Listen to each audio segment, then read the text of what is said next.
أعوذ بالله من الشيطان الرجيم. أعوذ بالله من الشيطان الرجيم. بسم الله الرحمن الرحيم.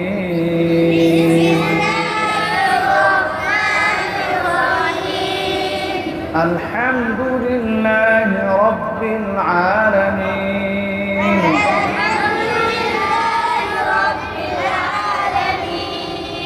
الرحمن الرحيم.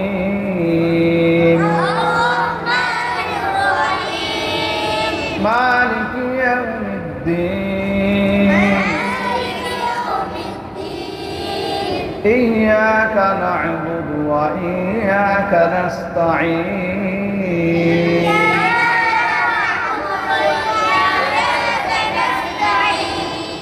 اهدنا الصراط المستقيم.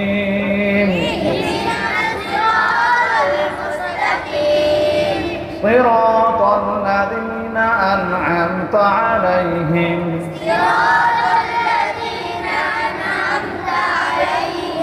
غير المغضوب عليهم ولا الضالين.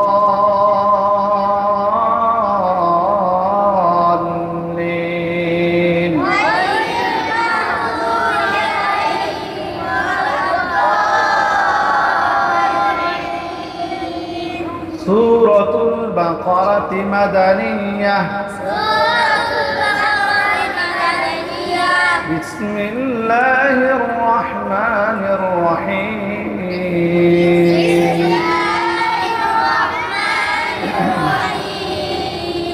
ألف لام ميم.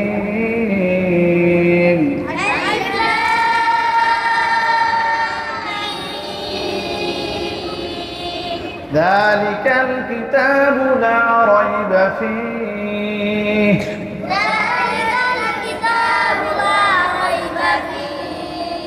هدى للمتقين. صدق الله العظيم. الحمد لله. بسم الله الرحمن الرحيم. نحمده ونصلي على رسوله الكريم. أما بعد، فأعوذ بالله من الشيطان الرجيم. بسم الله الرحمن الرحيم. ورتل القرآن ترتيلا. وقال النبي صلى الله عليه وسلم: إذا مات الإنسان انقطع عنه عمله إلا من ثلاثة: إلا من صدقة جارية أو علم ينتفع به أو ولد صالح يدعو له. رواه مسلم. أو كما قال النبي صلى الله عليه وسلم. الحمد لله. আল জামিয়াতুল ইসলামিয়া পাগাড় মাদ্রাসা ও মোর্শেদ মাহমুদ জামে মসজিদ কমপ্লেক্সের সম্মানিত পরিচালনা পরিষদের সদস্যবৃন্দ, এই মাদ্রাসা মসজিদ কমপ্লেক্সের সম্মানিত ইমাম ও খতিব মুহতামিম মুফতি আবু বকর সিদ্দিক সাহেব এবং মাদ্রাসার অন্যান্য উস্তাদ, আল্লাহ সুবহানাহু ওয়া তাআলার শুকর, যিনি আমাদেরকে এই নিষ্পাপ মাসুম বাচ্চাদের কোরআনের সবক দেওয়ার অনুষ্ঠানে, এই পবিত্র বরকতময় অনুষ্ঠানে আমাকে আপনাকে অংশগ্রহণ করার সুযোগ করে দিয়েছেন। বলি আলহামদুলিল্লাহ। আমাদের প্রত্যেকটা আমল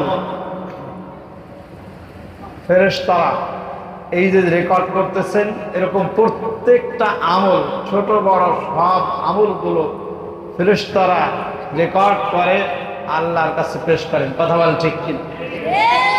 ইয়াকিন এবং বিশ্বাস আমাদের শতভাগ যে আজকের যে আমলটাই আমরা বসেছি, মাসুম বাচ্চাদেরকে কোরআনের সবক দেওয়ার অনুষ্ঠানে ফেরেশতারা রেকর্ড করতেছেন, ফেরেশতারা সংরক্ষণ করতেছেন। কাল কিয়ামতের ময়দানে যদি এই আমলটাও আল্লাহর সামনে পেশ করা হয়, এই মাসুম বাচ্চাদের কোরআনের সবক দেওয়ার অনুষ্ঠানে আমি অধম ছিলাম, আমরা ছিলাম, তাহলে আল্লাহ চাহেন তো এই আমলটাও আমাদের নাজাতের জন্য যথেষ্ট হতে পারে। কথা বলেন ঠিক কি? মোহতারাম হাজিরিন, অতি কথা অনেক লম্বা হবে না, দু একটি কথা বলে আমি শেষ করব। আজকে এই কোরআনের সবক আমরা যাদেরকে দিলাম, এই মাসুম বাচ্চাদেরকে, তারা একদিন হাফেজ হবে, আলেম হবে, আপনাদের ইমাম সাহেবের মতো এরকম আলেম হবে, দায়ী হবে ইনশাআল্লাহ। তো রাসূলুল্লাহ সাল্লাল্লাহু আলাইহি ওয়াসাল্লাম বলেন, খায়রুকুম মান তাআল্লামাল কোরআন ওয়া আল্লামা, তোমাদের মধ্যে সর্বোত্তম ওই ব্যক্তি যে কোরআন শেখে এবং অপরকে শেখায়। বলেন সুবহানাল্লাহ। তো এই হাদিসটা যে নবীজি বলছেন যারা শেখে এবং শেখায়, তো এর অর্থ মর্ম তো আমরা বুঝি যে যারা ওস্তাদ হাফেজ কারি সাহেব যারা আছেন, তারা হাফেজ হয়েছেন, কারি হয়েছেন, ওস্তাদ ছাত্রদেরকে শিখাই দিয়েছেন নবীজির ভাষায়, তারা সবচেয়ে উত্তম। কিন্তু আমি আমার ওস্তাদের কাছে শুনেছি যে এই যে নবীজি যে কথাটা বলেছেন, যারা কোরআন শেখে এবং অপরকে শিখায় তারা সবচেয়ে উত্তম। ওস্তাদের পাশাপাশি এই মাদ্রাসার ম্যানেজমেন্ট কমিটি, সহযোগী, হিতাকাঙ্ক্ষী যারা এই প্রতিষ্ঠানের আয়োজন করেছেন, পরিচালনা করেন, অর্থ দিয়ে, সময় দিয়ে, মেধা দিয়ে, আমি আপনাদের কাছে প্রশ্ন করি, যদি এই ইন্তজাম আয়োজন কথার কথা না থাকতো, তাহলে ওস্তাদ কারি সাহেব হাফেজ সাহেবকে পড়াতে পারতেন না। তাহলে এই পরিচালনা পরিষদ, কমিটি, ম্যানেজমেন্ট, সহযোগী যারা আমরা আছি, আপনারা আছেন, এই কোরআন শেখানোর পেছনে ওস্তাদের যেরকম সরাসরি অবদান আছে, পরোক্ষভাবে যারা আয়োজন করেছেন মাদ্রাসা মসজিদ কমিটি, তাদেরও কিন্তু সহযোগিতা আছে। তাদের সহযোগিতা ইন্তজাম না থাকলে তো ওস্তাদ পড়াতে পারতেন না। এজন্য আমার ওস্তাদের কাছে আমি শুনেছি, ওস্তাদ যেরকম সবচেয়ে উত্তম নবীজির ভাষায় সরাসরি শিখিয়ে যারা এর ইন্তজাম করে, সহযোগিতা করে আয়োজন করেছেন, তারাও নবীজির ভাষায় সর্বোত্তম ব্যক্তি। সুবহানাল্লাহ। কারণ তারাও কোরআন শেখানোর পেছনে ওস্তাদ যেরকম সরাসরি সময় দিয়ে শেখাচ্ছেন, পরিচালনা পরিষদ কমিটির সদস্যগুলো, এলাকাবাসী, তারাও অর্থ দিয়ে, সময় দিয়ে, মেধা দিয়ে, বুদ্ধি দিয়ে, জায়গা দিয়ে, শ্রম দিয়ে তারাও ব্যবস্থা করতেছেন। এজন্য আলহামদুলিল্লাহ আমাদের সৌভাগ্য যে আমরা কোরআনের খেদমতে আল্লাহ রাগিয়ে রয়েছেন। আবারও বলি আলহামদুলিল্লাহ। সুপ্রসিদ্ধ হাদিস আমরা জেনে থাকবো, রাসূলুল্লাহ সাল্লাল্লাহু আলাইহি ওয়াসাল্লাম বলেছেন, মান ক্বারাআল কোরআন ফাস্তাযহারাহু ফাহাল্লা হালালাহু ওয়া হাররামা হারামাহু আদখালাহুল জান্নাহ ওয়া শাফাআহু ফি আশরাতিন মিন আহলি বাইতিহি কুল্লুহুম ওয়াজাবাত লাহুন নার, আও কামা ক্বালা নবী সাল্লাল্লাহু আলাইহি ওয়াসাল্লাম। নবীজি বলেছেন, যারা কোরআন পড়বে, সংরক্ষণ করবে, কোরআনের হালালকে হারাম হিসেবে মানবে, হারামকে হারাম হিসেবে মানবে, আল্লাহ সুবহানাহু ওয়া তাআলা তাকে জান্নাতে দাখিল করাবে। সুবহানাল্লাহ। ওয়া শাফাআহু ফি আশরাতিন মিন আহলি বাইতি কুল্লুহুম ওয়াজাবাত লাহুন নার, এবং তার আপনজনের মধ্য থেকে এমন 10 জন ব্যক্তিকে সুপারিশ করে জান্নাতে নিয়ে যাবে যাদের জন্য জাহান্নাম অবধারিত হয়ে গেছে। বলেন সুবহানাল্লাহ। আমরা যারা কোরআনের সাথে আছি, এই বাচ্চারা যখন আলেম হাফেজ দিনে দায়ী হবে, তো তারা নবীদের ভাষা, তাদেরকে আল্লাহ জান্নাত দিবেন। আমরা যদি তাদের আপন হয়ে থাকি, খেদমতে থাকি, তাহলে সেই 10 জনের মধ্যে কি আমরা ইনশাআল্লাহ পড়বো না? ইনশাআল্লাহ। আল্লাহ তাআলা যারা এই খেদমতে আছেন সকলকে এই সৌভাগ্য অর্জন করার তৌফিক দান করুন, আমিন।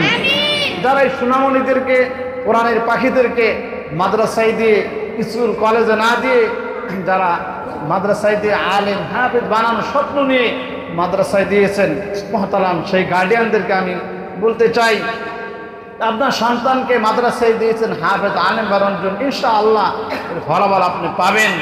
নবীজি সাল্লাল্লাহু আলাইহি ওয়াসাল্লাম বলেছেন, ইযা মাতাল ইনসান ইনকাতা আনহু আমালু ইল্লা মিন সালাসা, মানুষ যখন মারা যায়, দুটি চক্ষু বন্ধ হয়ে গেল, শ্বাস প্রশ্বাস বন্ধ হয়ে গেল, নিথর দেহ পড়ে রইল, সেই সময় থেকে তার সমস্ত নেক আমলের দরজাগুলো বন্ধ হয়ে যায়। 3টা আমল ছাড়া, সদকা জারিয়া আর এমন এলেম, যে এলেমের দ্বারা মানুষ উপকৃত হয়। 3 নম্বর নবীজি বলেন, ওয়ালাদুন সালিহুন ইয়াদউ লাহু, নেক সন্তান যখন এই পিতামাতার জন্য দোয়া করে, এই সন্তানের সকল আমল ওই মা বাবার কবরে আল্লাহ তাআলা পৌঁছে দেন। সুবহানাল্লাহ। আপনারা একটি দোয়া জানেন, সূরা বানী ইসরাঈল আল্লাহ দোয়া শিখিয়েছেন, রব্বির হামহুমা কামা রব্বায়ানি সগীরা। সবাই একবার পড়ি, রব্বিরহামহুমা কামা রব্বায়ানি সগীরা, রব্বিরহামহুমা কামা রব্বায়ানি সগীরা। বলুন তো, সূরা বানী ইসরাঈলে এই দোয়াটি আল্লাহ শিখিয়েছেন কার বাণী? আল্লাহর বাণী। কার বাণী ভাই? আল্লাহর বাণী। শিখিয়েছেন আল্লাহ যে তোমরা মা বাবার জন্য এই দোয়াটা তোমরা করবা। আচ্ছা ধরুন আমরা একটা অফিসে একটা আবেদন যদি নিয়ে যাই, কোনো একটা অফিসে একটা আবেদন নিয়ে গেলাম যে আমাদের মসজিদে মাদ্রাসায় এই জিনিসটা দরকার। অফিস ম্যানেজমেন্ট বললেন যে স্যার হুজুর বা ভাই আবেদনটা এভাবে না করে এভাবে করে নিয়ে আসেন। আমি আর আপনি যদি তার ফর্মুলা অনুযায়ী আবেদনটা করে নিয়ে যাই, তখন কি তিনি ফিরিয়ে দিতে পারবেন? পারবেন না। যে তার বলা পদ্ধতিতে আমি আবেদন করেছি তখন তিনি শিখিয়ে দিয়েছেন, তিনি আর ফেরত দিতে পারেন না যে দেওয়া যাবে না বা ভুল হয়েছে। ঠিক তদ্রূপভাবে আল্লাহ সুবহানাহু ওয়া তাআলা দোয়া শিখিয়েছেন, তোমরা মা বাবার জন্য এই দোয়া করবে, রব্বিরহামহুমা কামা রব্বায়ানি সগীরা। তা আল্লাহ তাআলা যেহেতু শিখিয়েছেন, আল্লাহর শেখানো দোয়া দিয়ে যখন সন্তান মা বাবার জন্য হাত তুলে দোয়া করবে, কবরের পাশে গিয়ে মা মারা গিয়েছেন, পাশে গিয়ে সন্তান দোয়া করছে জিয়ারত করে, বাবা মারা গিয়েছেন, সন্তান কবরের পাশে গিয়ে কবর জিয়ারত করে দোয়া করবে, রব্বিরহামহুমা কামা রব্বায়ানি সগীরা। এই দোয়া যখন তালবে ইলম হাফিজুল কোরআন আলেম যখন করবেন, আল্লাহর শেখানো দোয়া পছন্দ করে বলতে পারি যে আল্লাহ শিখিয়েছেন।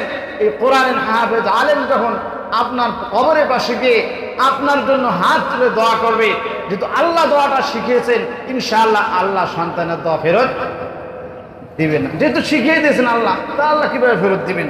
এই জন্য সেই সকল মা বাবা আজকে তাদের অত্যন্ত আনন্দের খুশির দিন যে আমার সন্তান কোরআনের সবক নিয়েছে, আমার ছেলে আমার মেয়ে কোরআনের সবক নিয়েছে। আজকে যারা কোরআনের সবক নিল, এখানে বাবা, কোনো বাবা উপস্থিত আছেন? হাত তুলে দেখান তো একটু। একজন, মাশাআল্লাহ। হ্যাঁ, অনেকে আছে, মাশাআল্লাহ, অনেকে আছে। আর সবাই বলেন আলহামদুলিল্লাহ। আপনাদের বড় সৌভাগ্য যে আপনার সন্তান আলহামদুলিল্লাহ কোরআনের সবক নিয়েছে। আল্লাহর কিতাব কোরআন, সেই কোরআনের সবক সে নিয়েছে। কিয়ামতের ময়দানে যদি এরা হাফেজ হতে পারে, আলিম হতে পারে, হাফেজ কোরআনদেরকে আল্লাহ বলবেন যে হাফেজ কোরআন ইরতাকি ওয়ারাত্তিল কামা কুনতা তুরাত্তিলু ফিদ দুনিয়া ফাইন্না মানজিলাকা ইনদা আখিরি আয়াতিন তাকরাউহা। হাফেজ কোরআন, যাও জান্নাতের মধ্যে তুমি এক আয়াত পড়ো, আর জান্নাতের প্রাসাদে বালাখানে তুমি দারাজাতের উপর দিয়ে উঠতে থাকো, তেলাওয়াত করার উঠতে থাকো, তেলাওয়াত করার উঠতে থাকো। যেখানে গিয়ে তোমার তেলাওয়াত শেষ হবে, সেখানে গিয়ে তোমার বালাখানা শেষ হয়। বলেন সুবহানাল্লাহ। এজন্য আমার প্রিয় ছাত্র বন্ধুরা, শিশু কচিকাচারা, তোমরা যারা আছো ভালো করে কোরআন পড়বো তো ইনশাআল্লাহ। আজকে কোরআনের সবক নিয়েছো, নাজারা কমপ্লিট করে ইনশাআল্লাহ আমরা পূর্ণ কোরআনের হাফেজ হব তো ইনশাআল্লাহ। এজন্য কোরআনের সাথে আদব রক্ষা করতে হবে। আজকে কোরআনের সবক নিয়েছো, ওযু ছাড়া কোরআন ধরা যাবে না। আবার কোরআন শরীফ খুলে কথা বলা যাবে না, কোরআন শরীফের দিয়ে পিঠ দিয়ে বসা যাবে না, নিজেরা যখন বলবো কোরআন শরীফ নিচে রাখা যাবে না। এগুলো আদবের দিকে খেয়াল রাখবো তো ইনশাআল্লাহ। যখন এইভাবে কোরআনের দিকে আদবের দিকে খেয়াল করবা, তখন কোরআনের রহমত, কোরআনের বারাকাত তুমি ইনশাআল্লাহ পাবা। আমরাও সবাই ইনশাআল্লাহ কোরআন শেখার চেষ্টা করি। কোরআন যিনি পড়েন তার উপর আল্লাহর রহমত নাজিল হয়। একজন সাহাবী কোরআন শরীফ পড়তেছিলেন রাতের বেলায়, সম্ভবত সূরা কাহাফ। তো উনি দেখছেন যে ওনার পাশে যে ঘোড়াটা ছিল খুব ছটফট করতেছে। তেলাওয়াত বন্ধ করে দেন, থেমে যায়, আবার তেলাওয়াত শুরু করে আবার ছটফট করতে থাকে। তো পাশে ওনার ছেলে ইয়াহইয়া, এখন যদি ঘোড়া ছটফট করতে করতে তার গায়ে পড়ে যায় কিনা এই আশঙ্কায় তিনি তেলাওয়াত বন্ধ করে দিলেন এবং দেখলেন যে একটা আলো নূর তার মাথার উপর ছিল। তেলাওয়াত বন্ধ করে দেওয়ার পর আস্তে আস্তে উপরে উঠে গেল। সকালবেলা নবীদের কাছে এই ঘটনা পেশ করলেন। নবীদি বললেন, বোধাই তুমি তেলাওয়াত কেন বন্ধ করলা? তেলাওয়াত যদি বন্ধ না করতে সকাল পর্যন্ত এই নূর অর্থাৎ ফেরেশতারা, তোমার রহমতের ফেরেশতারা তোমার ঘরের উপরে তোমার কাছে নাজিল হইতেছিল। তিলাওয়াত বন্ধ না করলে সকালে সকল মানুষ সচক্ষে সেটা দেখতে পাইত। সুবহানাল্লাহ। এই জন্য কোরআন তেলাওয়াতের রহমত নাজিল হয়। এজন্য আমাদের শিশুরা, বাচ্চারা তো কোরআন তেলাওয়াত করে, বাসাতেও আমরা তাদেরকে তেলাওয়াত করাবো, বাসায় রহমত নাজিল হবে। আমরাও যারা তেলাওয়াত করতে পারি, কম হোক বেশি হোক, একটু ইনশাআল্লাহ তেলাওয়াত করব। যারা তেলাওয়াত করতে পারি না, কোরআন তেলাওয়াত অতি দ্রুত শেখার চেষ্টা করবো তো ইনশাআল্লাহ। আল্লাহ সুবহানাহু ওয়া তাআলা এই জামিয়াকে কবুল করেন, এই জামিয়ার পরিচালক ইমাম সাহেব হুজুর সহ উস্তাদগণকে কবুল করেন, পরিচালনা পরিষদে যারা আছেন সবাইকে আল্লাহ তাআলা কবুল করেন। আমাদের কচিকাচা বাচ্চাদেরকে হাফেজ আলেম দিনের দায়ী হিসেবে কবুল করেন। এই মাদ্রাসা মসজিদ সূচনা লগ্ন থেকে যারা যেভাবে খেদমত করেছেন, জায়গা দিয়ে, অর্থ দিয়ে, সময় দিয়ে, মেধা দিয়ে, যারা দুনিয়া থেকে চলে গেছেন, আল্লাহ সকলকে জান্নাতের উঁচু মাকাম দান করেন। যারা আছেন বর্তমানে সবাইকে আল্লাহ সেহাত আফিয়ার সাথে নেক হায়াত এবং সুস্থ জীবন দান করেন।